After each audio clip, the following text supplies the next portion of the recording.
So before I begin cleaning, I wanted to show you guys a little overview of how the cage looks right now. I did take out a lot of things because she just wasn't using them, so I want to add things that I think she actually might use. So Luna does currently have 7 inches of bedding, and I thought that I showed you guys that before so that you guys can see the after. I did add a lot more, and right now I'm just cleaning out her enclosure. I'm taking everything that I don't want, putting it to the side, and basically what I do is I take out all the bedding with a dustpan, and then I do save some on the side so that she can have her scent on it, and then I just spray it with a water and vinegar solution and I wipe it down. And that's basically what I do when I'm cleaning out her full enclosure.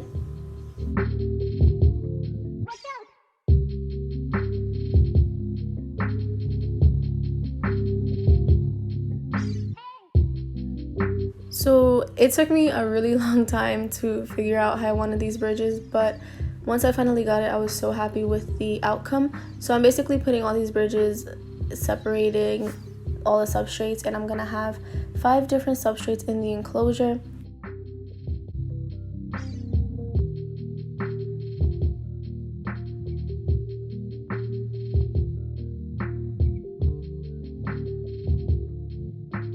So now I'm adding sand into her enclosure, and the reason why sand is so important is because not only do they use it to potty, but they use it to clean off their coat as well, and it's really beneficial for them, and it also adds a different texture to the enclosure, which is really good. So I decided to go with these 5 substrates because I did a lot of research on them before I put them in here, and they're all really good substrates for them. I already used aspen previously, but I decided that I'd go with a thicker amount since I only used to put a little bit in there.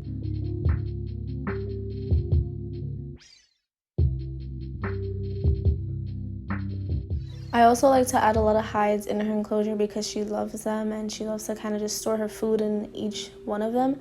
So I thought that maybe having at least 2 of them in each section would be really good for her.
So the reason why I've always used natural themes for my hamsters is because it's the closest to their actual environment.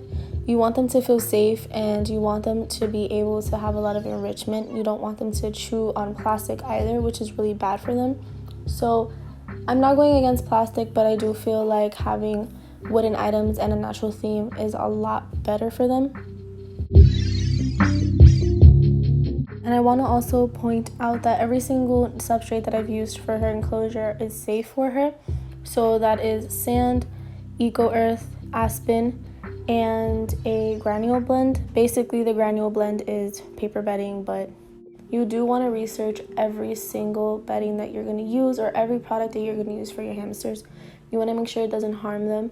And I say this for any pet in general. If you think that it might harm them, I suggest you don't even use it. There's sometimes a lot of controversy on products or bedding.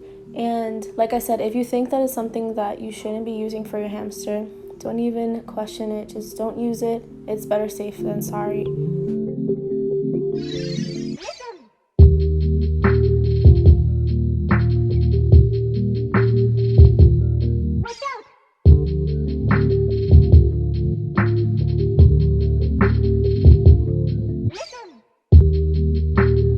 As for paper bedding, I just like to use KT Clean and Cozy. I don't really have a preference for whether it's the white or natural. It's kind of just what's in stock. But I layer it with some orchard grass hay, and the reason why I use hay is because it helps to stabilize their burrows so that when they're walking or moving around, it doesn't collapse. And it just honestly looks more aesthetically pleasing as well. It's important to choose a paper bedding that is dust free, because you don't want them to have respiratory problems.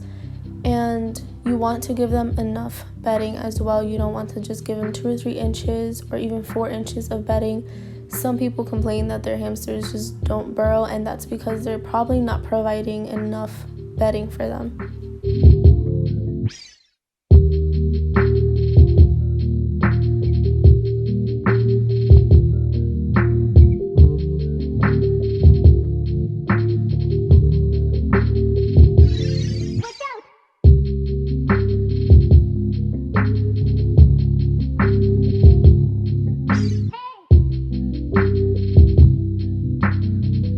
Another thing that I really like to do is scatter feed, and I also like to scatter some herbs around her enclosure. I think this is really important because it resembles what they would do in the wild, rather than just going to a bowl and then just taking it back to their little hide or their burrow. And it also helps to add enrichment to the enclosure. I like to also add millet sprays, wheat sprays, and some oat sprays as well. And you also want to make sure that you add a lot of chews. They need to wear down their teeth, and it's super important for them.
So this is the end of the video. Thank you guys so much for watching, and I hope that you guys enjoyed and got some ideas for your enclosures. If you guys have any more ideas for mine, please comment down below or send me a message on my Instagram.